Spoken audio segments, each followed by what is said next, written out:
मणिमये दुस्सारते संस्थितम् शान्तं शीतकरप्रभुं गुरुवरं योगासनाधिष्ठितम् स्मेरास्य स्मितपुष्पगन्धवसनम् चिन्मुद्रयालङ्कृतम् शब्दब्रह्ममयं परात्परं हंस योगीश्वरं भावये। गुरुर्ब्रह्मा गुरुर्विष्णु गुरुर्देवो महेश्वरः गुरुसाक्षात् परं ब्रह्म तस्मै श्री गुरवे नमः।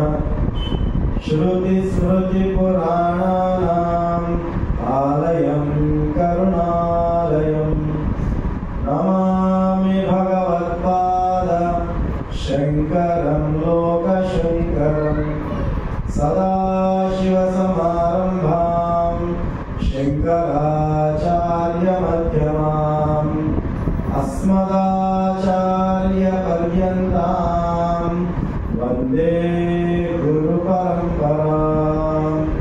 नमस्तेऽस्तु महामाये शक्तिपीठे सुपूजिते शङ्खचक्रगदाहस्ते महालक्ष्मी नमोऽस्तुते। या देवी सर्वभूतेषु शक्तिरूपेण संस्थिता नमस्तस्यै नमस्तस्यै नमस्तस्यै नमो नमः। नारायणं नमस्कृत्य नरं चैव नरोत्तमं देवीं भगवतीं व्यासं ततो जयमुदीरयेत्।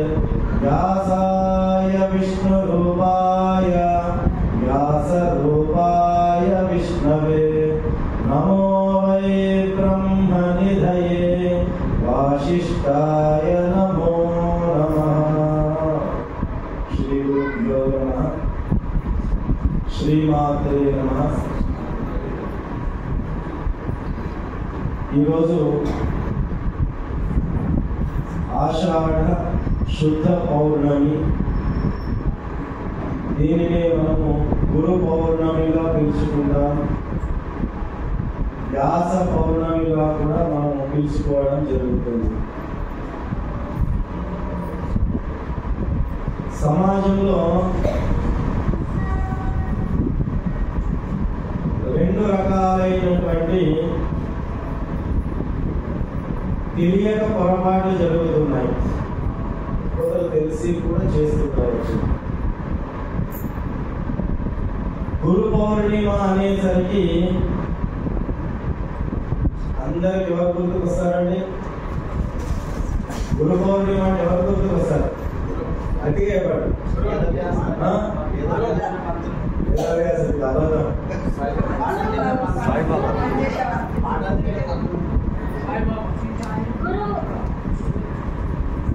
గుర్తుకు వస్తారో మీకు తెలుసు.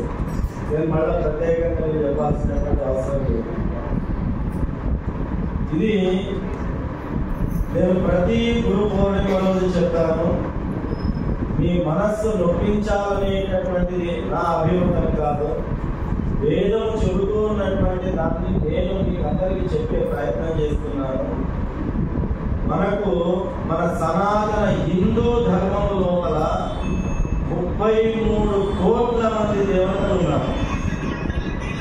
కోటి అంటే సంస్కృతంలో రకము అని అర్థం. అంటే 33 విధాలైన దేవతలు అని అర్థం. 33 కోట్లు అంటే నిజంగా 33 కోట్లు అని కాదు. అంటే 33 కోట్లు అంటే సంఖ్యాపరంగా 33 కోట్లు అనుకుంటారు. కోటి అంటే సంస్కృతంలో వివిధము రకము అని అర్థం. 33 కోట్లు అంటే 33 విధాలైన రకములైన విభాగాలకు చెందినటువంటి దేవతలు ఉన్నారు అని అర్థం. మనకు మన సనాతన ధర్మం ఇంతమంది దేవుళ్ళని ఇచ్చినప్పటికీ కూడా మన గౌరవ దౌర్భాగ్యం ఏ పాటికి ఉంది అంటే కూడా ఇంకా దుర్గదేవుడు ఎంబడిపోయేటటువంటి దుస్థితిలో దౌర్భాగ్యంలో మన సమాజం ఉంది. ఇది ఎప్పటి వరకైతే మారదో అది సనాతన ధర్మానికి ఇబ్బందికరమైనటువంటి. మొన్న 15వ తేదీ ఉదయం 3 గంటలకు అమర్నాథ్ నుంచి మేము వేచి చేయడం జరిగింది. అమ్మవారి అనుగ్రహించి వెళ్ళిన యాత్రికులందరూ కూడా అన్ని రకాల దర్శనాలు చేసుకుని సురక్షితంగా చేరుకున్నాం. ఏదో వెనకాల ఒకసారి అట్లా వెళ్ళి వద్దామని చెప్పి నేను వెనకాల వెళుతుంటే మన హిందూ ధర్మానికి చెందినటువంటి ఒక మాతృమూర్తి మంచిగా బొట్టు పెట్టుకున్నది, గాజు వేసుకున్నది, పొంగేసుకున్నది, వేసుకుని తన కుమారునికి కూడా మంచిగా బొట్టు పెట్టింది. వాటి నెత్తి మీద ఒక తలపాగ చుట్టింది, ఒక ఇతడి తాబాండి పెట్టింది, దాని మీద దీపాలు పెట్టింది, దీపాలు వెలిగించింది, మంచి నెయ్యి దీపాలు పెట్టింది, పెట్టి మనకు ఒక గొడుగు పట్టింది. గొడుగు పట్టుకుని ఏం చెప్పుకుంటా పోతుందంటే దోష రావుంది, దోష రావుంది, దోష రావుంది అని చెప్పుకుంటా పోతుంది. నేను ఆ అమ్మను ఆపిన, అమ్మ ఈ దోష రావుద్ది నీకు ఎక్కడ దొరికిందో, ఏ వేదంలో దొరికిందో, 18 పురాణాల్లో ఏ పురాణంలో ఉన్నాడు, లేదా 108 ఉపనిషత్తులు ఉన్నాయి, 108 ఉపనిషత్తులో ఏ ఉపనిషత్తులో ఉన్నాడు, ఒక్కసారి నాకు తెలియదమ్మా, చెప్తే నేను కూడా తెలుసుకుంటా, నేను కూడా దోష రావుతుందంట నీతో బాగా చెప్పాను. ఏమో స్వామి నాకు ఎవరు నా పెద్దలు చేసుకుంటూ వచ్చారు, నేను కూడా చేసుకుంటూ వచ్చాను, వస్తున్నాను అని చెప్పి. ఇది మన హిందూ సమాజంలో ఉన్నటువంటి దౌర్భాగ్యం. మా దగ్గర పంచాంగం అడగడానికి వస్తారు. పంచాంగం అడగడానికి వచ్చినప్పుడు పెళ్లికో, తొట్లకో, ఇంకోటో ముహూర్తాలు అడగడానికి వచ్చినప్పుడు పలానా రోజు మంచిగుందమ్మా చేసుకో అని చెప్తే, స్వామి స్వామి స్వామి మా ఊర్లో గుంత తోడిండ్రు, మేము చేస్తలేము. ఎవరు గుంత తోడిండ్రమ్మా అంటే పీర్ల గుంత తోడిండ్రు. ఆడు గుంత తోడితే నీకు పూజ చేసుకుని ఏం అడ్డం వచ్చింది? లేదు స్వామి గుంత తోడిండ్రు, గుంత పూడ్చే వరకు మా ఊర్లో ఏం చేస్తలేదు. ఏం చెప్పినా అవకాశం ఉంటే ఆ గుంతల మీరు కూడా కూర్చోండి, మీరు పూర్వమని చెప్పండి, హిందూ సమాజానికి పట్టిన దౌర్భాగ్యం తొలగిపోతుంది అని చెప్తున్నారు.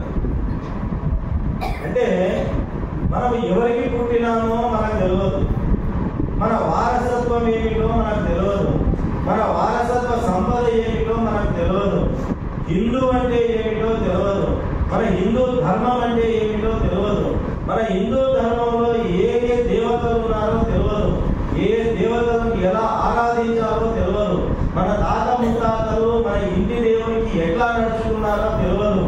అవన్నీ విడిచిపెట్టినాము. సాయములను, దోషరావుద్దీన్లను, పీర్లను పట్టుకొని ఊగులాడుతా ఉన్నాము. దేవుడా మంచిగా చేయి, మంచిగా చేయి అంటే ఏడికి మంచిగా చేస్తాడు. అందరి ఇళ్లలో ఎక్కడో దగ్గర ఏదో ఒక దారిద్ర్యం తాండవిస్తున్నారంటే మన ధర్మాన్ని వదిలిపెట్టి పరధర్మాన్ని పట్టుకొని ఊగులాడుతున్నారు. ఈ దౌర్భాగ్యం మన సమాజానికి కలిగింది. ఈ దౌర్భాగ్యం ఎప్పటి వరకైతే తొలగిపోదో, మన సనాతన ధర్మాన్ని మనం ఎప్పటివరకైతే అర్థం చేసుకోమో అప్పుడు వరకు మన జాతి కానీ మన సమాజం కానీ బాగుపడేటటువంటి అవకాశం ఉంది. కాబట్టి ఈ వ్యాసపీఠం నుంచి, సభావేదిక నుంచి 2 చేతులు జోడించి మీ శిరస్సు నుంచి మిమ్మల్ని ప్రార్థిస్తున్నాను. మన పెద్దలు మన సనాతన హిందూ ధర్మంలో మనకు ఎంతో మంది దేవతలను మనకు అందించారు. దయచేసి ఆ దేవతలను పూజించండి, స్మరించండి, కొలవండి. పరధర్మము జోలికి పోకండి, పరధర్మాన్ని ద్వేషించకండి. మన ధర్మం చెప్పలే, మన ధర్మం స్వధర్మో నిధనశ్రేయ, పరధర్మో భయావహ. మన ధర్మాన్ని ఆచరిద్దాం, పరధర్మాన్ని ఆదరిద్దాం. ద్వేషించమని మన ధర్మం సర్వే భవంతు సుఖినః సర్వే సంతు నిరామయా అని మన వేదం చెప్పింది. మన కాబట్టి భూమండలం పైన ఏ జాతి వాడైనా కానీ వాడి క్షేమం కోరుకో అని చెప్పింది. రోజు ఉదయం లేస్తానే మనం సర్వే భవంతు సుఖినః అంటున్నాం, కానీ కేవలం హిందూ సుఖినః అని చెప్తున్నామా? కేవలం ఫలానా కులముడు సుఖినః అని చెప్తున్నామా? ఎక్కడా మనకు ఆ ప్రస్తావన మన పెద్దలు మనకి ఇవ్వలేదు. విశాలమైనటువంటి భావనను మన ధర్మం, మన హిందూ ధర్మం మనకు నేర్పింది. కాబట్టి ఇది ఒక పొరపాటు గురు పౌర్ణమి రోజు జరుగుతుంది. ఇంకా లోతుకు నేను వెళ్ళదలుచుకోలేదు, మీకు సూటిగా చెప్పే ప్రయత్నం చేశాను, అర్థమయ్యే వాళ్ళకి అర్థమయ్యే ఉంటుంది. ఇక రెండవ పొరపాటు ఏమిటి అంటే ఉపాధ్యాయులను పట్టుకొని గురువులు అనేటటువంటి ఒక ప్రక్రియ ప్రారంభం చేశారు. గురు పౌర్ణమి వచ్చిందంటే చాలు ఉపాధ్యాయులను కూర్చోబెడతారు, వాళ్ళ దండలు వేస్తారు, వాళ్ళ పూజలు చేస్తారు. ఉపాధ్యాయులను గౌరవించడంలో, వాళ్ళని పూజించడంలో, దండలు వేయడంలో ఎటువంటి తప్పు లేదు. వాళ్ళు సమాజానికి అభివృద్ధి చేసేటటువంటి ముఖ్యమైనటువంటి రంగంలో అత్యంత ముఖ్యమైనటువంటిది ఒకటి. మనకు అది కూడా ఒక అవకాశం మన సమాజం కల్పించింది. ఎప్పుడు ఉపాధ్యాయ దినోత్సవం అంటూ మనకు ఒకటి ఉన్నది, టీచర్స్ డే. సర్వేపల్లి రాధాకృష్ణన్ గారి యొక్క జన్మదినాన్ని పురస్కరించుకొని టీచర్స్ డే అని పెట్టుకున్నారు. టీచర్స్ డే రోజు ఈ దిద్దినప్పటి నుంచి ఎంతమంది మీ గురువులు ఉన్నారో అందరినీ పిలవండి, లేదా గురువులు ఎక్కడున్నారో అక్కడికి వెళ్ళండి, వాళ్ళ పాద పూజ చేయండి, వాళ్ళకు శాలువాలో పూలదండలో మీకు తోచినటువంటి కట్నకాలకలో ఇచ్చి వారిని గౌరవించుకోండి, సత్కరించుకోండి. అది మన ధర్మము. ప్రతి ఒక్క విద్యార్థి అది చేయాల్సిందే, మన ధర్మం మనకు బోధిస్తున్నది. దానికంటూ ఒక ప్రత్యేకమైనటువంటి ఒక వ్యవస్థ మనకు ఉన్నది. కానీ ఉపాధ్యాయులందరినీ కూడా ఏం మార్చేసినారు? ఇప్పుడు గురువులుగా మార్చేసినారు. ఇది ఒక పొరపాటు, తప్పిదం సమాజంలో జరుగుతున్నది. గురువు వేరే, ఉపాధ్యాయుడు వేరే, ఆచార్యుడు వేరే. కొన్ని పాఠశాల లోపల ఆచార్య చదువు చెప్పేటోళ్ళని ఆచార్య అని కూడా పిలుస్తుంటారు. ఆచార్య అంటే ఎంత గొప్పటి పదం అంటే అది. ఇంతకుముందు ఉత్తర సముద్రం రాములు గారు చెప్పారు, రామకృష్ణ పరమహంస తాను నడిమిటి మురళీధర్ గారు చెప్పారు, రామకృష్ణ పరమహంస తాను ఆచరించిన తర్వాత దాన్ని నోటితో చెప్పగలిగాడు. ఆచార్య అనే పదానికి ఉన్నటువంటి అర్థము తాను ఆచరించి చెప్పాలా, అది ఆచార్య అంటే. రోడ్డు మీద బీడీ పట్టుకునో సిగరెట్ పట్టుకునో పోయి చాకరీ తీసుకుని ఆ పాఠం చెప్పేవాడిని ఆచార్య అంటే, మరి ద్రోణాచార్యను ఆచార్య అన్నాము, కృపాచార్యను ఆచార్య అన్నాము. మరి వీళ్ళని ఎక్కువ చేస్తున్నామా వాళ్ళని తక్కువ చేస్తున్నామా అర్థం కాని పరిస్థితి ఉన్న సమాజంలో. ఇదంతా ఎక్కడంటే మన మూలాలు మనకు తెలియదు, మన ధర్మం మనకు తెలియదు, మన శాస్త్రం మనకు తెలియదు, ఏ పదము దేనికి ఉపయోగించాలి తెలియదు, ఏ పదము ఏ సందర్భంలో ఉపయోగించాలి మనం తెలియనటువంటి పరిస్థితుల్లో ఉన్నాం. తెలియక చేస్తున్నాం, తెలిసి ఎవరు చేయరు, తెలియక మనం చేస్తున్నాం. తెలియ చెప్పేటటువంటి వాళ్ళు లేరు. ఎవరైనా చెప్తామనుకుంటే ఈ మాట నేను చెప్తే సమాజంలో ఎంతమంది నాకు వ్యతిరేకంగా తయారైనారో, నాకెందుకబ్బా, నాకెందుకు వచ్చిన గొడవ అని చెప్పకుండా తప్పించుకుపోయే ధన్యులు సుమతి ఏదో చెప్తారు కదా, అట్లా అందరూ ధన్యులు అయిపోతున్నారు. అట్లా కాదు, నిష్ఠూరమైన కూడా నిజాన్ని చెప్పినప్పుడే మన ధర్మము ఊపిరి సనాతనం మిగులుతుంది, లేకపోతే మిగులదు. కాబట్టి మనం ఈ విషయాలను దృష్టిలో పెట్టుకోవాలి. కాబట్టి ఈ రోజు మనము పూజించుకోవాల్సింది ఎవరిని అంటే వేద వ్యాస మహర్షి జన్మించినటువంటి రోజు కాబట్టి ఆ దాన్ని ఉద్దేశించి వ్యాస పౌర్ణమి, గురు పౌర్ణమి అనేది ఉంది. కాబట్టి ఈ రోజు మనందరి యొక్క కర్తవ్యం ఏమిటంటే మొట్టమొదటగా మనం స్మరించుకోవాల్సింది ఎవరిని అంటే వేద వ్యాస మహర్షుల వారిని మనం అందరం స్మరించుకోవాలి. ఎందుకు వేద వ్యాస మహర్షులను స్మరించుకోవాలి అంటే అది కూడా రుద్ర సముద్రం రాములు గారు తమ మాటలో చెప్పారు. వేదం ఒక పెద్ద రాశిగా ఉన్నది, ఒకటే కుప్ప, విడివిడి భాగాలు లేదు. ఆ ఒక కుప్పగా ఉన్నటువంటి వేదాన్ని అంత పెద్దగా ఉంటే చదవడం వీలవుతుందా? వీలు కాదు, కుదరదు. మానవ యొక్క జీవితం అల్పమైనటువంటిది. 100 సంవత్సరాలు. కలియుగ ఆయు ప్రమాణం ఎంత అంటే 120 సంవత్సరాలు. మనిషి యొక్క ఆయు ప్రమాణం కలియుగం ప్రకారము 120 సంవత్సరాలు. అది 120 కాస్తపై 100కి వచ్చింది, ఇప్పుడు 100 కాస్తపై 80కి వచ్చింది. 70 కూడా సంపూర్ణ ఆయుష్తో సంపూర్ణ ఆరోగ్యంతో బతికే పరిస్థితి లేదు ఇప్పుడు సమాజంలో. కాబట్టి ఉన్న ఈ 100 సంవత్సరాల్లో 50 సంవత్సరాలేమో నిద్రలో పోతుంది, కాల కృత్యాలు తీర్చుకోవడంలో పోతుంది, మదన సంభోగ క్రియలు చేయడంలో పోతుంది, బాల్యంలో ఆటల్లో యుక్త వయస్సులో తిరగడంలో పోతున్నది, తర్వాత సంసారంలో పోతున్నది, వయస్సు దాటిపోయినాక అనారోగ్యంతో పోతున్నది. వీటన్నిటి నడుమ మన జీవితము మిగిలేటటువంటిది కొంత. ఆ కొంత జీవితంలో మన పెళ్ళాము, పిల్లలు, సంసారాలు, ఉద్యోగాలు, వృత్తి, ప్రవృత్తి వీటిని అన్నిటిని నిర్వహణ చేసుకుంటూ ధర్మము అనేటటువంటి మార్గం వైపు వెళుతూ ఆ ధర్మ మార్గంలో కూడా వేదం అనేటటువంటి రాశిని అవపోసన చేయాలి అంటే ఇది సాధ్యమైనటువంటి విషయం కాదు. అంత ఆయువు ఈ మానవ మాత్రకు లేదు అనేటటువంటిది వేదవ్యాస మహర్షుల వారు గ్రహించి ఒకటే రాశిగా ఉన్నటువంటి ఆ వేదాన్ని 4 కుప్పలుగా విభజించారు, 4 భాగములుగా. వ్యాసము అంటే సంస్కృతంలో విభజించుట అని అర్థం.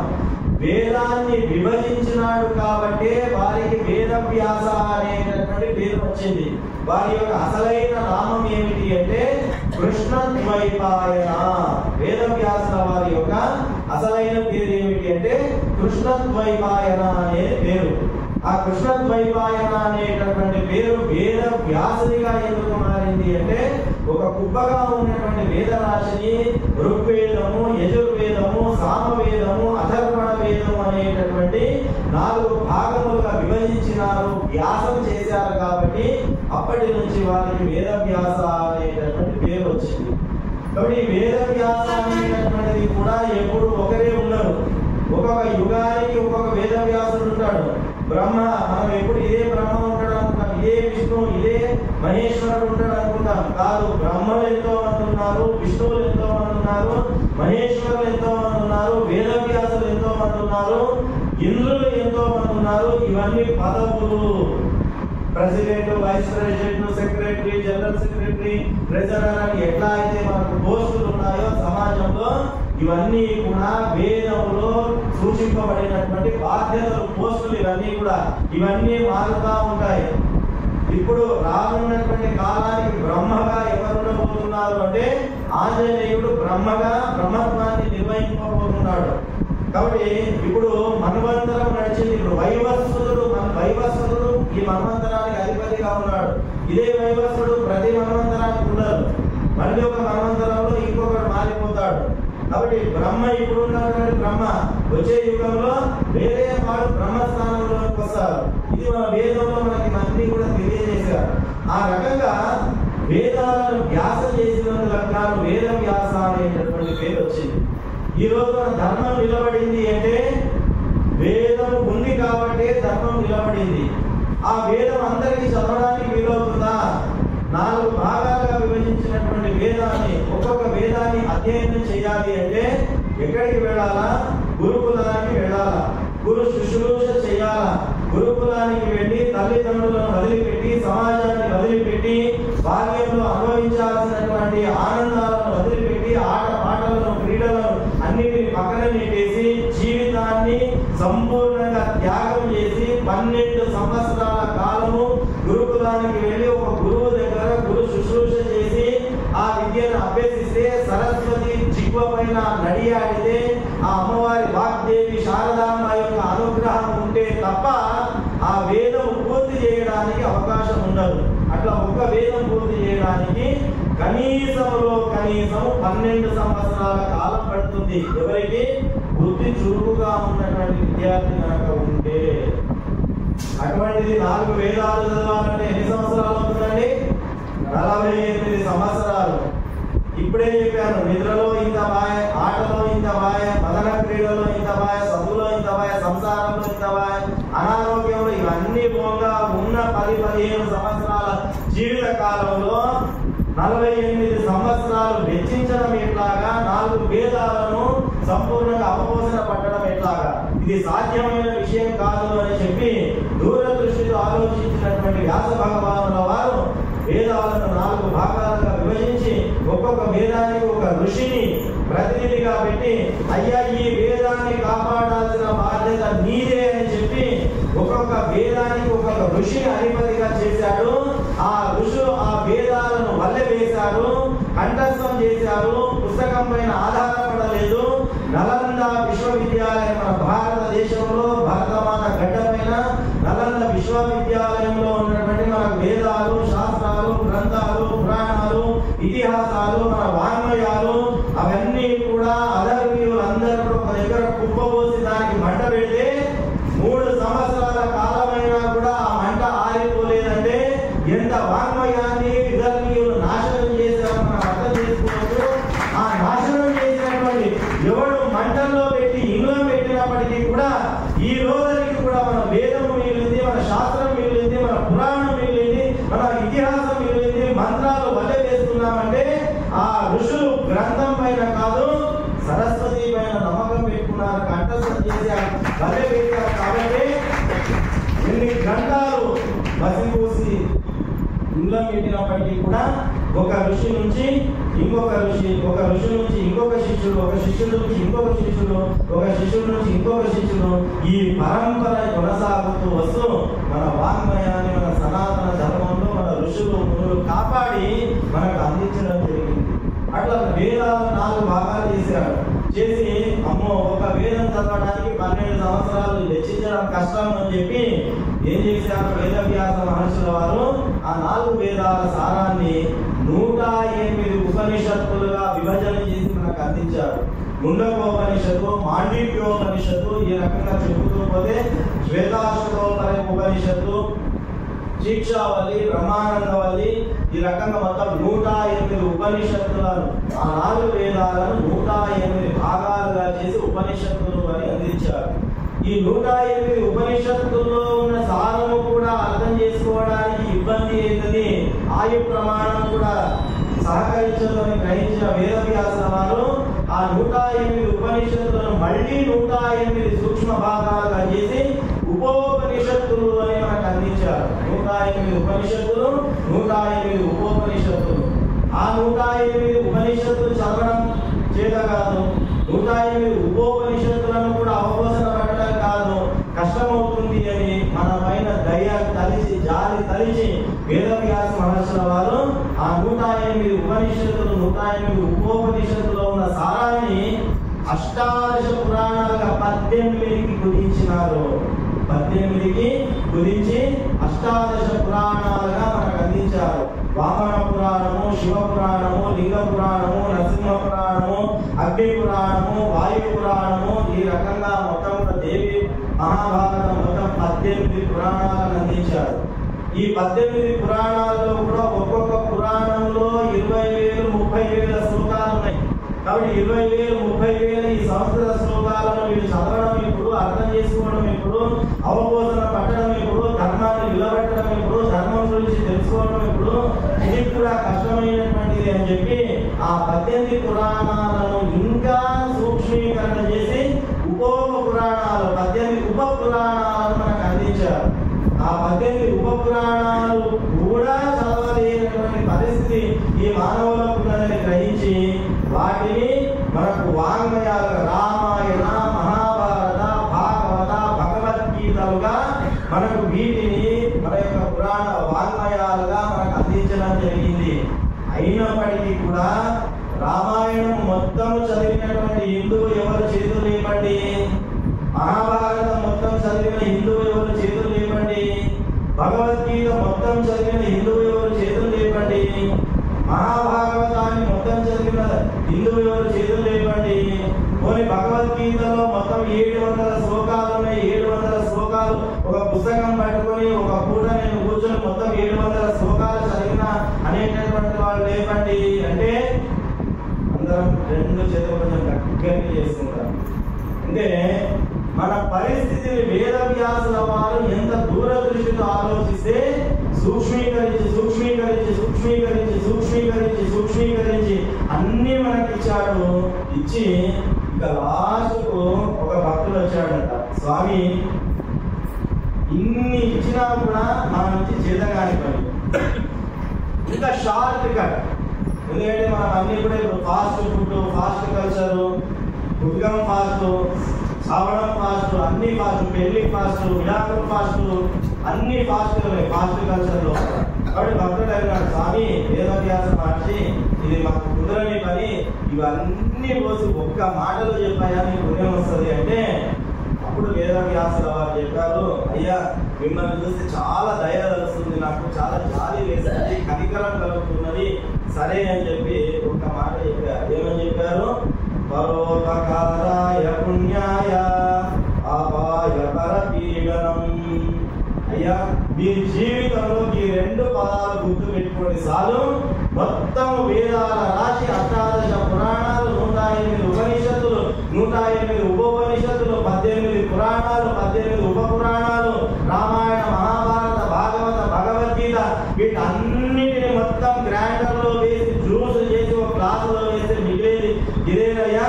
పరోపకారాయ పుణ్యాయ పాపాయ పరపీడనం. అయ్యా పరులకు ఉపకారం చేయడమే పుణ్యము, పరులను పీడించడమే, ఇబ్బంది పెట్టడమే, కష్టపెట్టడమే పాపము. కాబట్టి పాపమేమో పుణ్యమేమో తెలిసి నడుచుకోండి. ఇంత సాలయ్యా మొత్తం సనాతన ధర్మం మొత్తం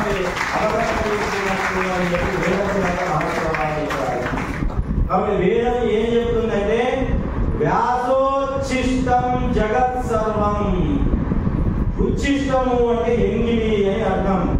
మన బతుకులన్నీ కూడా ఎవరు భిక్షగా వేసినటువంటిది అంటే వేదవ్యాస మహర్షుల వారు భిక్షగా ఇచ్చారు మన బతుకులు. మన సనాతన ధర్మం ఈరోజు నిలబడి ఉన్నది అంటే వేదవ్యాస మహర్షుల వారు కనుక లేకపోయి ఉండినట్లయితే ఈరోజు హిందూ ధర్మం లేదు, సనాతన ధర్మం లేదు, భారతదేశం లేదు, గుళ్ళు లేవు, గోపురాలు లేవు, మఠాలు లేవు, పీఠాలు లేవు, వ్యవస్థలు లేవు, ఏమీ లేవు ఈ భూమి పైన. ఎలాగైతే 1000 సంవత్సరాలు తురుష్కులు పాలించారో, 200 సంవత్సరాలు ఆంగ్లేయులు తన భూముల కింద నాకుతో మమ్మల్ని బానిసత్వంలో ముంచెత్తారో, ఈ క్షణానికి కూడా మనం ఇంకా అదే బానిసత్వంలో మనం ఉండేటటువంటి వాళ్ళము. ఆ బానిసత్వం నుంచి బయటకు వచ్చాము, ధర్మం గురించి తెలుసుకుంటున్నాము అంటే ఈ జ్ఞాన భిక్ష వేసినటువంటి మహానుభావుడు ఎవరు అంటే వేదవ్యాసుల వారు. ఎంతమంది గురు పౌర్ణిమ రోజు వేదవ్యాసుల వారిని స్మరించుకుంటున్నాం, వేదవ్యాసుల వారి చిత్రపటాన్ని పూజించుకుంటున్నాం. ఎంతమంది హిందువుల గృహాల్లో వేదవ్యాసుడి యొక్క చిత్రపటం ఉందో ఒక్కసారి మనం ఆలోచించుకోవాలి. మన సనాతన ధర్మాన్ని బతికించిన, మన హిందూ ధర్మాన్ని ఊపిరి పోసిన ఇటువంటి మహానుభావుల చరిత్ర గురించి తెలుసుకునేటటువంటి అవకాశం కానీ, సమయం కానీ, పరిస్థితులు కానీ మన సమాజంలో లేవు. గురు పౌర్ణిమ రోజు ఆయన చేసినటువంటి వైభవం ఏమిటో తెలుసుకోవాల్సినటువంటి మన హిందువులు గొర్రెలాగా ఇంకొక వైపు వెళ్లి చూపులు చూసుకుంటే బాధపడాలా, ఏడవాలా, నవ్వాలా తోచని స్థితిలో మన సమాజం మనకు కనిపిస్తూ ఉంటుంది. కాబట్టి గురు పౌర్ణిమ రోజు వేదవ్యాసులను ఎందుకు పూజించుకోవాలంటే ధర్మాన్ని దృఢంగా నిలిపి మనకు పూల్లో పెట్టి మనకు అందించినారు కాబట్టి ఆ మహానుభావుని మనం స్మరించుకోవాలి.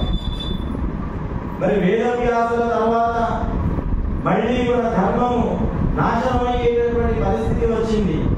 అటువంటి పరిస్థితుల లోపల ఐసీయూలో ఉన్నటువంటి పేషెంట్కు మంచి ట్రీట్మెంట్ ఇచ్చి మళ్ళీ జనరల్ వార్డుకు తీసుకొచ్చి, జనరల్ వార్డు నుంచి ఓపీకి తీసుకొచ్చి, ఓపీ నుంచి ఇంటికి తీసుకొచ్చి, ఇంట్లో మళ్ళీ హాయిగా అయ్యి నారాయణపేట మొత్తం తిరిగేటట్టు ఒక వ్యక్తి అయ్యాడు అంటే ఎంత సంతోషిస్తాం.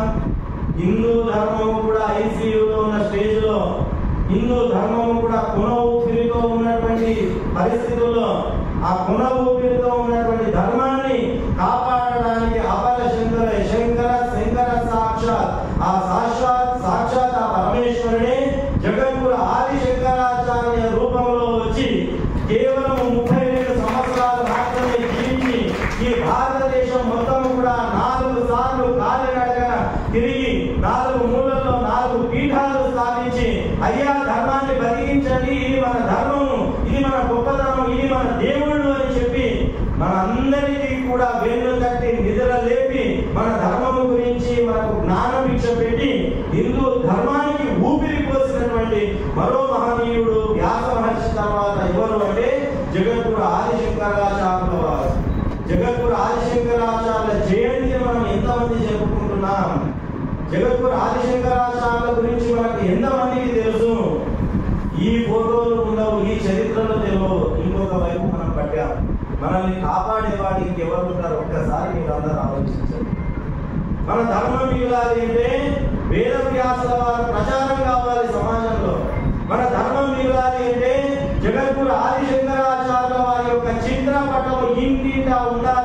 శంకరాచార్యులు అంటే ఎవరు మన సంతానానికి తెలియజెప్పాలి, వారి తరానికి మనం గుర్తింపజేయాలి. కాబట్టి ఒక సంకల్పం భవిష్యత్తులో మా పెద్దలతో కూడా నేను చర్చించుకోలేదు. అమ్మవారి పాదాల ఒక సంకల్పం తీసుకున్నాం. కనీసం నారాయణపేటలోనైనా ప్రతి ఇంటిలో జగద్గురు ఆదిశంకరాచార్య యొక్క చిత్రపటం ఉండేలా శక్తిపీఠం ప్రయత్నం చేయాలి. అవకాశం ఉంటే శక్తిపీఠం నుంచే ఆ చిత్రపటాలు అందజేసి రోజు కనీసం ఒక్కసారైనా ఆదిశంకరాచార్య వారిని ఉదయం చేసి దర్శించుకోవాలి. ఎందుకంటే ధర్మానికి ఊపిరి పోసినటువంటి వ్యక్తి. మీరు అనుకోవచ్చు, స్వామి శంకరాచార్యుల గురించి మాత్రమే చెప్తున్నారు, త్రిమతాచార్యులు కూడా ఉన్నారు కదా, రామానుజాచార్యులు ఉన్నారు, మధ్వాచార్యులు ఉన్నారు, వీళ్ళు ఏం చేయలేదా అంటే వీళ్ళు కూడా మన సమాజానికి మన ధర్మాన్ని కాపాడడానికి ఎంత చేయాలో అంత ఒక పునాదిని వాళ్ళు కూడా అందించారు.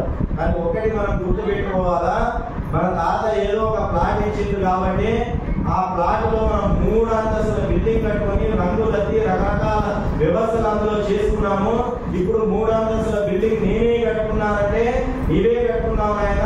ఎన్నో పీఠాధిపతులు ధర్మాన్ని నిలబెట్టి ఉండవచ్చు, ఎందరో మఠాధిపతులు ధర్మాన్ని నిలబెట్టి ఉండవచ్చు. కానీ ఈ 3 అంతస్తుల బిల్డింగ్ కట్టుకోవడానికి ఒక ఆధారం ఏమిటి? ఆ ప్లాట్ ఆ పునాదిగా చేసుకొని 3 అంతస్తులు లేపావు. ఆ పునాది ఎవరు అంటే జగద్గురు ఆదిశంకరాచార్యుల వారు. ఆ బిల్డింగ్ ఎవరు అంటే మధ్వాచార్యులు, రామానుజాచార్యుల వారు. పునాది లేకపోతే ఎన్ని కోట్లతో పెట్టినటువంటి భవనమైనా నిలబడదు, ఎంత రంగులు అద్దినటువంటి భవనమైనా నిలబడదు. కాబట్టి ఈరోజు భవనము చక్కగా గట్టిగా నిలబడ్డది అంటే దానికి పునాది ఎవరున్నారు? జగద్గురు ఆదిశంకరాచార్యుల వారు ఉన్నారు. కాబట్టి వారు మనకు నిత్య స్మరణీయులు, ప్రాతస్మరణీయులు. కాబట్టి మనము మన ధర్మాన్ని బతికించుకోవాలి, హిందూ ధర్మాన్ని సుస్థిరంగా ఉంచుకోవాలి అంటే అలాంటి మహానుభావుల యొక్క జీవిత చరిత్రను తెలుసుకోవాలా. ధర్మ స్థాపన కొరకు వారు ఎలాంటి పాటలు పడ్డారో, ఎలాంటి అపశోభాలు పడ్డారో, ఎన్ని అవమానాలు పడ్డారో, ఎన్ని ఇబ్బందులు పడి ఈ ధర్మాన్ని నిలపారో మనం వారి చరిత్ర తెలుసుకోవాల్సినటువంటి అవసరం ఉన్నది. కాబట్టి ఇప్పుడు వ్యాస మహర్షులా లేరు, జగద్గురు ఆదిశంకరాచార్యులా లేరు. కానీ ధర్మం నిలబడాలి అంటే ఎప్పటి వరకైతే సమాజంలో గురు పరంపర అనేది మిగులుతుందో అప్పుడు వరకు మాత్రమే సమాజంలో ధర్మం నిలబడుతుంది. సమాజంలో గురువు అనేటటువంటి మాట మాయమైన రోజు మేకమేడల్లా హిందూ ధర్మం నాశనమైపోతుంది. ఇందులో ఎలాంటి అతిశయోక్తి లేదు. కాబట్టి మన పెద్దలు మనకు గురు పరంపరను అందించడం జరిగింది. ఎందుకు? ఆ గురువు మనకు మార్గాన్ని చూపించి మంచి చెడ్డ ఏదో మనకు తెలియజేసి మన ధర్మము అనేటటువంటి మార్గంలో చిన్న పిల్లవాడిని ఒక తల్లి చెయ్యి పట్టుకుని ఎట్లాగైతే నడుపుతుందో ఆ గురువు ధర్మ మార్గంలో అలా నడుపుతాడని చెప్పి మనకు గురు పరంపర అనేటటువంటి ఒక పద్ధతిని మనకు అవలంబించడం జరిగింది. మనకు గురు పరంపర అనేటటువంటిది ఇవ్వడం జరిగింది. కాబట్టి యజ్ఞరాజగతి శ్రేష్ఠ భగవద్గీతలో వస్తుంది మనకు. అంటే శ్రేష్ఠులైనటువంటి వారు దేనిని ఆచరిస్తారో సమాజంలో ఉన్నటువంటి వాడు దానిని అనుకరిస్తారు అని శ్రీకృష్ణ పరమాత్మ చెప్పారు. కాబట్టి మానవ రూపాన్ని ధరించినటువంటి భగవంతుడు కూడా గురువుగా ఒక వ్యక్తిని ఆశ్రయం చేసుకున్నాడు. చాలా మంది చెప్తారు మాకు గురువు అంటే ఫలానా గురువు ఫలానా గురువు ఫలానా గురువు అని చెప్పి కొందరు పుస్తకాన్ని ఏది మన నానక్ గురువు ఏది వాడు సిక్కు మతం ఉన్నది. మాకు గురు గ్రంథ సాహిబే మాకు గురువు అని చెప్తారు కదా. ఇంకొకరు మన ధర్మంలోనే లేదు మనకు ఫలానా ఇదే మాకు గురువు, వ్యక్తిని గురువుగా పెట్టుకోరు. ఏం చెప్తారు? వ్యక్తి గురువుగా ఉండడానికి వీలు లేదు అని చెప్పి. కానీ మరి ఆ బుద్ధి రాముడికి లేకుండా విశ్వామిత్రుని గురువుగా ఎందుకు పెట్టుకున్నాడు? వశిష్ఠుని గురువుగా ఎందుకు పెట్టుకున్నాడు? ఆ కనీసం ఇంటిక జ్ఞానం మన శ్రీకృష్ణ పరమాత్మకి లేకుండా సాందీపుని ఎందుకు గురువుగా పెట్టుకున్నాడు? ఈరోజు హిందూ ధర్మానికి ఊపిరి పోసిన జగద్గురు ఆదిశంకరాచార్యులు తెలియకుండా నేను ఒక పుస్తకాన్ని పెట్టుకోవాలని, నేను లేదా ఒక వస్తువును గురువుగా పెట్టుకోవాలని గోవింద భగవత్పాదాచార్యులను గురువుగా ఎందుకు పెట్టుకున్నాడు కదా. గోవింద భగవత్పాదాచార్యులను గౌడ పద్మాపాదాచార్యులను గురువుగా ఎందుకు పెట్టుకున్నారు? మన హిందూ సామ్రాజ్య స్థాపన చేసినటువంటి ఛత్రపతి శివాజీగా ప్రాణం లేకుండా సమర్థ రామదాసును గురువుగా ఎందుకు పెట్టుకున్నాడు?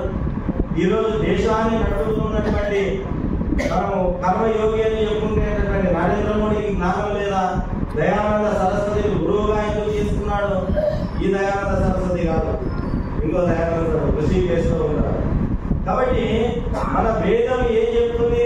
దేవుడు ఆచరించి చూపించాడు. రాముడు చెప్పాడు, నేను దేవుడైనప్పటికీ కూడా గురువును పెట్టుకున్నాను. కృష్ణుడు చెప్పాడు, నేను దేవుడైనప్పటికీ కూడా గురువును పెట్టుకున్నాను. కాబట్టి వీళ్ళందరూ ఆచరించి మనకు చూపారు. కాబట్టి మనందరి జీవితాల్లో కూడా గురువు అనేటటువంటి వాడు తప్పకుండా ఉండి తీరాల్సిందే. ఎప్పుడైతే గురువు ఉండడో లక్ష్యం లేనటువంటి ప్రయాణం అవుతుంది.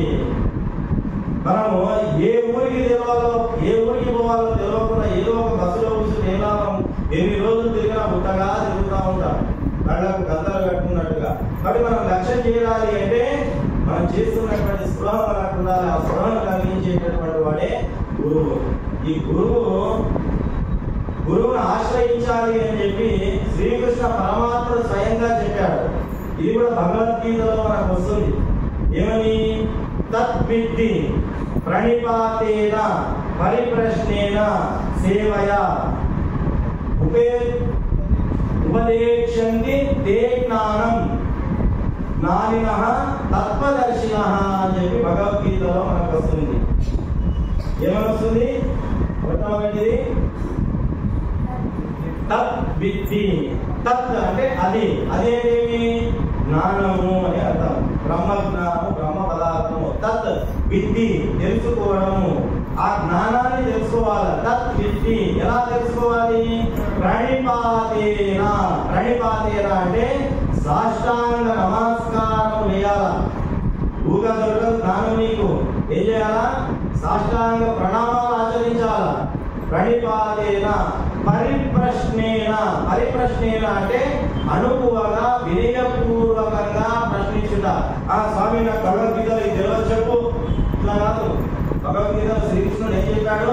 పరిప్రశ్నేన, అనుకువతో వినయముతో తెలుసుకోవాలి. పరీక్షించడానికి కాదు గురువుని అడగాల్సింది, తెలుసుకోవాలి అనేటటువంటి తత్వంలో అడగాలి. పరిప్రశ్నేన సేవయ. సేవయ శుశ్రూష, గురు శుశ్రూష చేయాలి. ఊక వచ్చి కూర్చొని ఫోన్ చేసి స్వామి నాకు ఇది చెప్పు, నాకు అని చెప్పి అట్లా కాదు. నామం తెలుసుకోవాల్సింది గురువు దగ్గర. సాష్టాంగ నమస్కారాలు ఆచరించాలా. గురువు దగ్గరికి వచ్చి సేవయ గురు శుశ్రూష చేయాలా. పరిప్రశ్నేన అనుకువగా వినయంగా ప్రశ్నించి తెలుసుకునేటటువంటి ప్రయత్నం చేయాలా. ఉపదేశంతి. ఉపదేశంతి అప్పుడు ఉపదేశం లభిస్తుంది. తే నీకు జ్ఞానం తత్వదర్శిన. జ్ఞానులైనటువంటి తత్వదర్శినులు ఆ జ్ఞానాన్ని నీకు అప్పుడు అనుగ్రహిస్తారు. ఎప్పుడు అనుగ్రహిస్తారు? సాష్టాంగ ప్రణామాలు ఆచరించి వినయపూర్వకంగా ప్రశ్నలు అడిగి గురు శుశ్రూష చేసి జ్ఞానము తెలుసుకోవాలనేటటువంటి తపనతో నీవు గురు చెంత చేరినప్పుడు ఆ గురువు నీకు తత్వజ్ఞానము ఉపదేశిస్తాడని చెప్పాడు. కానీ నేను తత్వజ్ఞానాన్ని ఉపదేశిస్తానని శ్రీకృష్ణుడు భగవద్గీతలో చెప్పలే. స్వయంగా శ్రీకృష్ణుడు చెప్తున్నాడు, ఉపదేశంతి తే జ్ఞానం జ్ఞానినః తత్వదర్శిన. తత్వదర్శితులైనటువంటి గురువులు జ్ఞానులు నీకు ఆ జ్ఞాన మార్గాన్ని బోధిస్తారు అని చెప్పాడు. నేను బోధిస్తానని చెప్పాలి శ్రీకృష్ణ పరమాత్ముడు భగవద్గీతలో. కాబట్టి సాక్షాత్ జగదాచార్యుడైనటువంటి కృష్ణం వందే జగద్గురుం వసుదేవ సుతం దేవం కంసచాణూర మర్దనం దేవకీ పరమానందం కృష్ణం వందే జగద్గురుం. జగత్కు గురువు అయినటువంటి ఆ శ్రీకృష్ణ పరమాత్ముడే చెప్పాడు, అయ్యా గురువును ఆశ్రయించు, జ్ఞానాన్ని తెలుసుకో, మోక్షాన్ని పొందు అని చెప్పాడు. కాబట్టి మన సనాతన ధర్మంలో అత్యుత్తమమైనటువంటిది ఏమిటి అంటే గురుస్థానము. కాబట్టి ఆ గురుస్థానాన్ని మనం అందరం కూడా బతికించుకోవాలి. కానీ మనం ఏం చేస్తుంటాము అంటే, ఒక జాతర ఉందట, మన లోకాయమల్లి జాతర, మన ప్రాంతంలో గొప్పగా జరిగేటటువంటి జాతర. ఆ జాతరకు ఒక తల్లి ఏం చేసింది అంటే, తన చిన్న పిల్లవాడిని చేతులు పట్టుకొని జాతరకు తీసుకుపోయింది. జాతరకు తీసుకుపోయినప్పుడు ఆ లోకాయమల్లి జాతరలో కాలు పెట్టేసరికి ఆ పిల్లవాడికి ఏం కనిపించింది అంటే, అక్కడ రంగుల రాటం కనిపించింది. రంగుల రాటం కనిపించేసరికి ఆ పిల్లవాడు అమ్మ నేను రంగుల రాటం ఎక్కుతా, అమ్మ నేను రంగుల రాటం ఎక్కుతా అంటే ఆ తల్లి చెప్పింది, అరే దీని కలర్ మంచిగా లేదురా, ఈ కట్టె బాగలేదు, ఇంకా కొంచెం లోపలికి పోతే మంచి రంగుల రాటం ఉన్నది, అక్కడ ఎప్పుడు ఇది వద్దు అని చెప్పి ఏదో సర్ది చెప్పింది. మనం కూడా పిల్లలు ఏమైనా అడిగితే ఏదో తూగి కొట్టుదాం, అడిగిందా ఎక్కిస్తామా, లేదు కదా. అట్లా తల్లి కూడా చెప్పింది. వాడు ఏడుపు, ఇంకా అడిగింది ఇవ్వకపోతే పిల్లవాడి లక్షణం ఏమిటి? ఏడుపు స్టార్ట్ చేశాడు. అట్లే ఏడుస్తున్న పిల్లవాడిని చేతి పట్టుకున్నది. మన లోకపల్లి జాతరలో ముందరకు పోయింది. ముందరకు వెళ్ళిన తర్వాత ఆ పిల్లవాడికి ఐస్ క్రీమ్ దుకాణం కనిపించింది కదా. ఆ మంచు లోపల కలర్ నీళ్ళు వేసి ఐస్ క్రీమ్ ఇస్తారు జాతరలో. అది చూసేసరికి ఆ రంగులు కనిపించినాయి. అమ్మ నాకు ఐస్ క్రీమ్ కావాలా, అమ్మ నాకు ఐస్ క్రీమ్ కావాలా. అప్పుడు తల్లి చెప్పింది, అరే ఈ నీళ్లు మంచిగా లేవు, అశుద్ధంగా ఉన్నాయి, ఆడ ముందర అమూల్ కంపెనీ ఐస్ క్రీమ్ దుకాణం ఉంటుంది, నీకు మంచిగా ఐస్ క్రీమ్ ఇప్పిస్తే వద్దురా అని చెప్పింది. మళ్ళీ ముందరకు తీసుకెళ్ళింది. అడిగింది, దొరకలేదు రెండవది కాబట్టి. ఏమైంది? ఏడుకో ఇంకా పెరిగింది. అట్లే ఏడుస్తున్న పిల్లవాడిని పట్టడం ముందరకు పోయేసరికి ఆట బొమ్మలు, అక్కడతో చేసిన ఎడ్ల బండ్లు. చిన్నప్పుడు మా నాన్నగారు మా తమ్ముడిని నన్ను అడపలో వచ్చేది ఇక్కడ వచ్చేది పట్టుకొని నడుచుకుంటూ లోకాయంపల్లి జాతరకు తీసుకెళ్లి ఆ కట్టెతో చేసిన ఎడ్ల బండ్లు ఇప్పించింది. ఇప్పటికి బాగా గుర్తున్నది మాకు.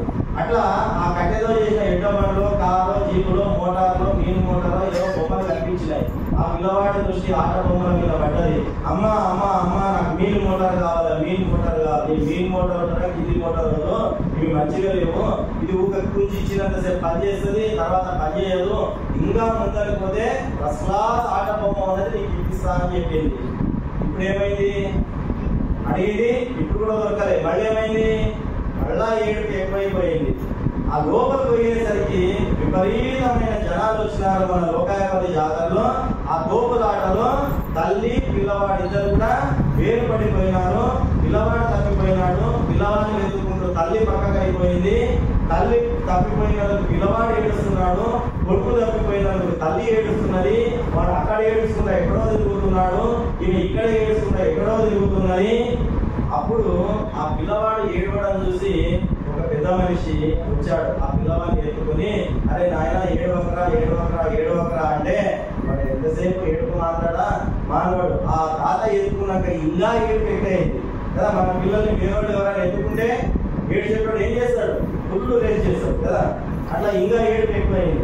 ఏడుపు ఎక్కువైతే ఏం చేయాలా ఈ పిల్లవాడిని ఏడుపు తగ్గించడానికి అని చెప్పి ఆ తాత ఏం చేశాడంటే, అరే నాయన ఆట బొమ్మలు ఉన్నాయి, చెక్కతో చేసిన ఎడ్ల బండి ఉన్నది, మీన్ మోటార్ ఉన్నది, కింది మోటార్ ఉన్నది, నీకు ఏది కావాలని చెప్పి చూపిస్తా తీసుకో అన్నాడు. వాడేం చెప్పిండు, నాకు కారు వద్దు, మీన్ మోటార్ వద్దు, కింది మోటార్ వద్దు. ఏడుపు స్టార్ట్ చేసిండు. అది ఇంకా ఎట్లా ఆపాలి ఏడుపు అని మళ్ళీ ముందరకు వచ్చినాక ఐస్ క్రీమ్ దుకాణం కనిపించింది. ఆ ఐస్ క్రీమ్ వీడు అడిగింది కదా, నీకు ఏ రంగు ఐస్ క్రీమ్ కావాలో తీసుకురా, ఇప్పిస్తా అన్నాడు తాత. నాకు ఐస్ క్రీమ్ అవసరం లేదు అన్నాడు. ఇంతకుముందు ఏమడిగినాడు? అడిగినవే వీడు అడుగుతా ఉంటే ఇప్పుడు వద్దంటున్నాడు. ఇంకా కొంచెం ముందరకు వచ్చారు. ఏం కనిపించింది? రంగుల రాటం కనిపించింది. రంగుల రాటం ఏం ఇస్తారా అని ఏడుపు బంద్ చేయి అన్నాడు. లేదు నాకు రంగుల రాటం అవసరం లేదు. మరి నీకు ఏం కావాలి? అమ్మ కావాలా? అమ్మ ఉన్నప్పుడు ఏమడిగిండు? రంగుల రాటం మీద పోయింది దృష్టి, ఐస్ క్రీమ్ మీద పోయింది, బొమ్మల మీద పోయింది, ఇంకో దాని మీద పోయింది. అంటే ఏది ఉంటే తన జీవితానికి సంతోషం అనేటటువంటిది ఉన్నప్పుడు తెలుసుకోలేదు. ఆ తల్లి ఉన్నప్పుడు ఏమో దృష్టి వేరే దానిపైన పోయింది.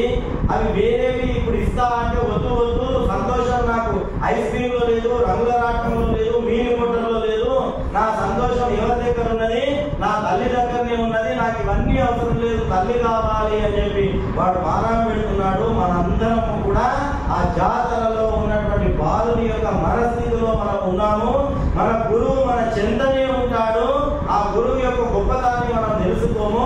ఈ గురువుని విడిచిపెట్టి రంగుల రాటం లాగా ఇంకో గురువును, ఐస్ క్రీమ్ లాగా ఇంకో గురువును, తర్వాత మీని మోటార్ లాగా ఇంకో గురువును ఎక్కడెక్కడనో వెతకడానికి మనం ప్రయత్నం చేస్తాం.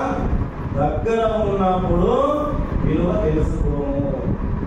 చిన్న బాలుడి మనస్తత్వానికి మన మనస్తత్వాలకు పెద్ద తేడా లేదు. కాబట్టి భగవంతుడు మనకు అనుగ్రహం చేసి ఉంటాడు. మన దగ్గరనే దేవుడు ఉంటాడు, మన దగ్గరనే గురువు ఉంటాడు. ఇంతకుముందు చెప్పినట్టు ఇక్కడ ఉన్నటువంటి గుళ్ళు గోపురాలకు మన భక్తి మనకు సరిపోదు.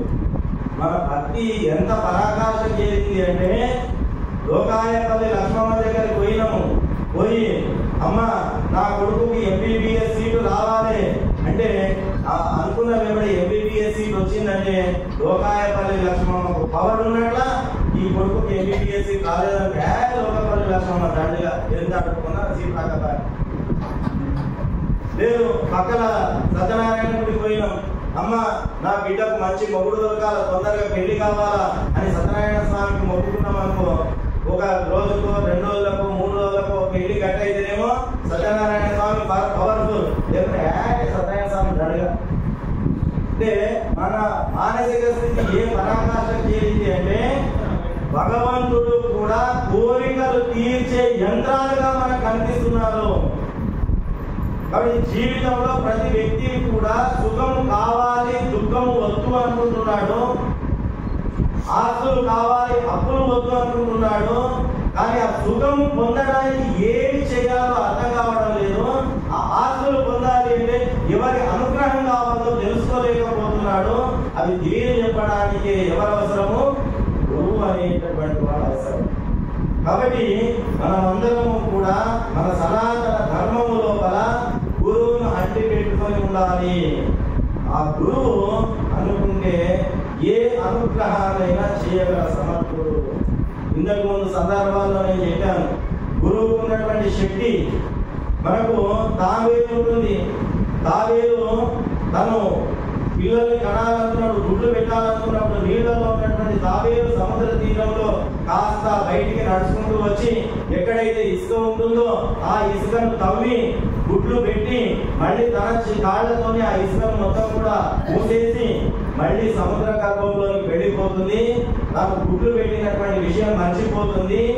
కానీ ఎప్పుడో 6 నెలలకు, సంవత్సరాలకు, 2 సంవత్సరాలకు, 3 సంవత్సరాలకు, 4 సంవత్సరాలకు ఎప్పటి వరకైతే ఆ తల్లి తావేలుకు నేను అక్కడ గుడ్లు పెట్టాను అనేటటువంటి స్పృహ జ్ఞప్తికి దానికి రాదు, అప్పటి వరకు ఆ గుడ్లు పొదగవు. ఆ గుడ్లలో నుంచి పిల్లలు బయటికి రారు. అది 10 సంవత్సరాలైనా 100 సంవత్సరాలైనా గుడ్లు మునిగిపోతాయి, కానీ గుడ్లలో నుంచి పిల్లలు బయటికి రావు. ఆ గుడ్లలో నుంచి పిల్లలు ఎప్పుడు బయటికి వస్తాయి? ఎప్పుడైతే సముద్ర గర్భంలో ఉన్నటువంటి ఆ తావేలుకు ఓహో ఫలానా రోజు నేను ఈ స్థలంలో ఇన్ని గుడ్లు పెట్టాను కదా అని చెప్పి ఎప్పుడైతే ఆ తావేలు గుర్తు చేసుకుంటుందో, ఆ గుర్తు చేసుకున్న మరుక్షణమే అక్కడ గుడ్లు పొదుగుతాయి, పిల్లలు బయటికి వస్తాయి. ఇది తావేలుకు భగవంతుడు ఇచ్చినటువంటి అనుగ్రహం. గురువు కూడా తావేలు లాంటి వాడు. ఒక్కసారి శిష్యుడు ఎక్కడున్నా కూడా శిష్యుని స్మరించుకొని ఓహో నా శిష్యుడికి కష్టం ఉంది కదా, ఇది పరిహారం కావాలి అని చెప్పి కూర్చున్న దగ్గర గురువు ఎప్పుడైతే అనుష్ఠానంలో తావేలు లాగా గుడ్లను గుర్తు చేసుకుంటుందో, అట్లా గురువు తను ఉన్న దగ్గర శిష్యుని యొక్క కష్ట నష్టాలను గుర్తు చేసుకుంటాడో ఆ క్షణంలోనే ఆ కష్టాలను పరిహారం అవుతారు. గురువుకు ఉన్నటువంటి శక్తి. చేప ఉన్నది, చేప సముద్రంలో నీళ్ళల్లోనే గుడ్లు పెడుతుంది. కానీ ఈ కోడి గుడ్ల మీద పోయి కూర్చొని పొదిగితేనే పిల్లలు బయటకు వస్తాయి.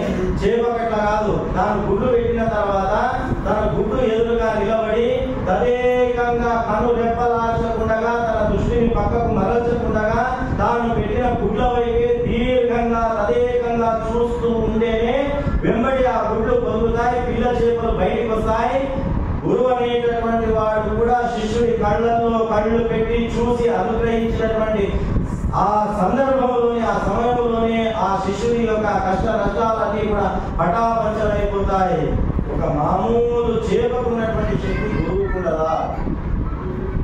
ఇలా మనం చెబుతూ పోతే గురువు యొక్క శక్తి అనన్య సామాన్యమైనటువంటిది. వేదం చెబుతుంది మనకు కష్ట నష్టాలు వస్తే కాపాడేటటువంటి వాడు దేవుడట అని. ఆ గురువు కనుక కోపం వచ్చింది అంటే పరమాత్ముడు కూడా శిష్యుని రక్షించలేడట. ఈ వేదాల శాస్త్రాల్లో మనకి ఇవన్నీ ఈ ఆంజనేయ యుద్ధం కానీ, రాముడి యుద్ధం కానీ, భక్తుల కొరకు వీళ్ళందరూ యుద్ధాలు చేసుకున్నారు. అంటే భక్తులకు కట్టుబడిపోయి రాముడు ఏం చేయలేకపోయాడు, ఆంజనేయుడు ఏం చేయలేకపోయాడు.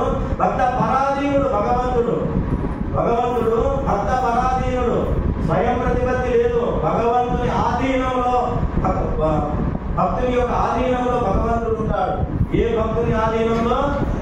ఎవడైతే దేహం అనేటటువంటి దేవాలయంలో నిష్కల్మషంగా తనకు స్థానాన్ని కల్పిస్తాడో, ఓ కుర్చీ పైన ఓ బురద వేయండి, బురద వేసి చిన్న పిల్లవాడిని కూర్చోరా అని చెప్పండి, కూర్చుంటాడు వాడు, గలీజు కుర్చీ నేను కూర్చోను అంటాడు. లేదా ఒక 2-3 రోజులుగా కుర్చీ చూడకుండా ఇట్లే పెట్టినామనుకోండి, అమ్మవారి వచ్చారు గురు పూజకు, ఆ దుమ్ము కనిపించింది అనుకోండి, కూర్చుంటారా? కిందికి మీదికి వాళ్ళ సీట్లో చూసుకుంటారు. ఆయన ఈ కళ్యాణి సూత్రంలో 5,000 పెట్టి కొనుక్కున్నాయి, కూర్చుంటే దుమ్ము మీద కూర్చుంటే నా చీర ఏమైపోవు అని చెప్పి 500 రూపాయల చీర కట్టుకొచ్చినా దుమ్ము కనిపిస్తే కూర్చోవాడు. అంటే నువ్వు 500 రూపాయల చీర కొరకు దుమ్ముల కూర్చొని 500 సార్లు ఆలోచిస్తే ఈ మలినాన్ని దుమ్మును నీ మనసులో పేర్చుకొని కూర్చుంటే భగవంతుడు కూర్చోవడానికి వస్తాడా? ఎట్టి పరిస్థితుల్లో కూర్చోవడానికి రాడు. కాబట్టి మానవ మాత్రులైనటువంటి మనమే ఎక్కడ స్వచ్ఛత ఉంటే అక్కడ ఉండడానికి ఇష్టపడదామో, ఈ దేహం అనే దేవాలయంలో కూడా భగవంతుడు కొలువుండాలంటే మన మనసు పవిత్రంగా ఉండాలి, నిష్కల్మషంగా ఉండాలి, భక్తి భావంతో ధర్మ భావంతో నిండి ఉండాలి, నిస్వార్థ భావంతో నిండి ఉండాలి, ధర్మ భావన కలిగి ఉండాలి. అప్పుడే పరమాత్ముడు నీ హృదయంలో ప్రవేశిస్తాడు. అప్పటి వరకు కూడా ప్రవేశించడానికి అవకాశం లేదు. చిట్ట చివరిగా ఒక దృష్టాంతం చెప్పి నా వాణికి విరామం ఇస్తాను. గురువుతో పాటు భగవంతుని కూడా నిత్యము స్మరిస్తూ ఉండాలి. భగవన్నామ స్మరణ తప్ప మనకు మన యొక్క కష్టమనే సముద్రాన్ని దాటింపజేసే నావ పడవ వ్యక్తి ఎవరు లేరు. భగవన్నామకి కలియుగంలో వాటి భగవన్నామాన్ని అంటి పెట్టుకొని మనం ఉండాలి. భగవంతుని గుర్తు చేసుకోవాలా. మహాభారతంలో కూడా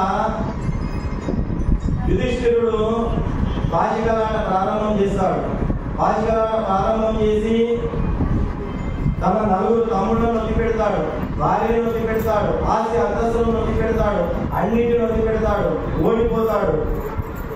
ఓడిపోయిన అన్ని పోయినాక అప్పుడు యుధిష్ఠిరుడు పోయి శ్రీకృష్ణుని దగ్గర అంటారు, శ్రీకృష్ణ నువ్వు మా బావవు కదా, నువ్వు దేవుడివి కదా, మేము ఇంత కష్టాల్లో ఉంటే మమ్మల్ని కాపాడాలనే సోయికి రాకపోయినా అంటే అప్పుడు శ్రీకృష్ణుడు చెప్తాడు, దుర్బుద్ధి గలవాడైనటువంటి వాడైనా దుర్యోధనుడు అయినప్పటికీ ఆ దుర్యోధనుడు నేను ఆడటానికి కూర్చోలేదు. దుర్యోధనుడు ఎవరిని పిలుచుకున్నాడు? శకుని పిలుచుకున్నాడు. ఆ దుర్యోధనుకున్న కాస్త బుద్ధి నీకున్నా నీవు కూడా నన్ను పిలుచుకొని పక్కన కూర్చొని పెట్టుకునింటే వాడు పిలుస్తుండే నా శకుని, నీవు నన్ను పిలవలేదు, నేను రాలేదు అని చెప్పాడు. నన్ను పిలుచుకునింటే, నన్ను పక్కన పెట్టుకునింటే దుర్యోధనుని పక్కన శకుని ఉండి ఎట్లా గెలిపించడానికి ప్రయత్నం చేశాడో, నన్ను పిలిచింది కృష్ణ చేయాలా పాచికలాటలో పక్కన కూర్చొని పిలిచిందే, నేను పక్కన కూర్చొని మిమ్మల్ని ఓడగొడుతుంది నా నాయన, ఓడిపోవడము నీ దౌర్భాగ్యం. అది ఓడిపోవడానికి కారణం ఏది? మర్చిపోయింది కాదు. నన్ను గుర్తు చేసుకుని మీకు ఆ దుస్థితి రాకుండే.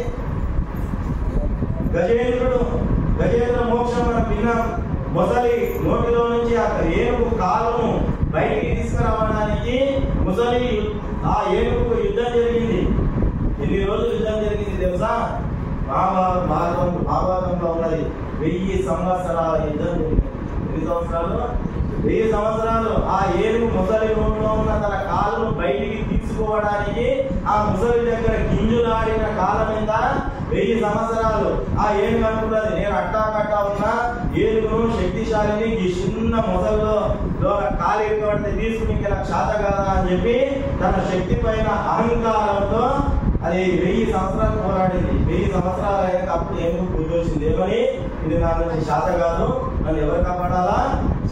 భగవంతుని కాపాడాలా. భగవంతుడు కాపాడాలని ఎప్పుడు భగవంతుని స్మరించిందో ఆ క్షణమే శ్రీకృష్ణ పరమాత్ముడు నారాయణ వచ్చాడు, సుదర్శన చక్ర అనేశాడు, నిమిషంలో ముసలి కాలంలో ఉన్నటువంటి నోట్లో ఉన్న కాలం బయటికి తీశాడు. దాని కొరకు ఎంత ప్రయత్నం చేసింది గజేంద్రుడు? 1000 ఏళ్ళ కాలం. ఆ 1000 ఏళ్ళు గింజలాడే కన్నా స్వామి అని అప్పుడే అన్యదా శరణం నాస్తి త్వమేవ శరణం అవ్వ అని వేడుకొని పరమాత్ముడు ఆ 1000 సంవత్సరాల కాలం వృధా చేయకుంటే కదా అప్పుడే అనుగ్రహం చేస్తుండే కదా. కాబట్టి భగవంతుని మర్చిపోకూడదు, గురువును మర్చిపోకూడదు. ఈ రెండింటిని సమానంగా అంటి పెట్టుకుని ఎవరైతే ధర్మ మార్గంలో వెళతారో వారికి ఆ గురువు అనుగ్రహము, భగవద్ అనుగ్రహము ఎల్ల వేళలా ఉంటుంది అని చెప్పి మీకు అందరికీ కూడా తెలియజేస్తూ ఆ జగజ్జనని అయినటువంటి అమ్మవారు ఆ సద్బుద్ధిని మీకు అందరికీ ప్రసాదించి ధర్మ మార్గంలో వెళ్ళాలి. మీ ఇళ్లలో ఉన్నటువంటి కష్ట నష్టాలన్నింటినీ కూడా అమ్మ మీరు దూరం చేసి సౌఖ్యాలు సుఖాలు సంతోషాలు మీ ఇళ్లలో వెళ్లి విరిసేటటువంటి సంపూర్ణ అనుగ్రహాన్ని అమ్మవారు మీకు అందరికీ చేయాలి అని చెప్పి ఆ అమ్మ పాదాల చెంత శతకోటి సహస్రకోటి ప్రణామాలను సమర్పిస్తూ అస్మత్ జగద్గురులైనటువంటి శ్రీ శ్రీ శ్రీ భారతీ తీర్థ మహాస్వాముల వారు, శ్రీ శ్రీ శ్రీ విధుశేఖర మహాస్వాముల వారు, సద్గురు శ్రీ శివానంద మన శక్తిపీఠం యతీశ్వరులైనటువంటి సద్గురు శ్రీ శివానంద యోగీశ్వరులు, సద్గురు శ్రీ శాంతానంద సరస్వతి, సద్గురు శ్రీ విద్యానంద సరస్వతి, సద్గురు శ్రీ బ్రహ్మానంద సరస్వతి గురు శరణుల దివ్య పాదపద్మములకు అనంతకోటి ప్రణామాలను సమర్పిస్తూ నా వాణిని అమ్మవారి పాదాల చేత సమర్పణ చేసుకుంటూ తల్లిదండ్రుల పాదాలకు నమస్కరిస్తూ శ్రీమాత్రే నమః.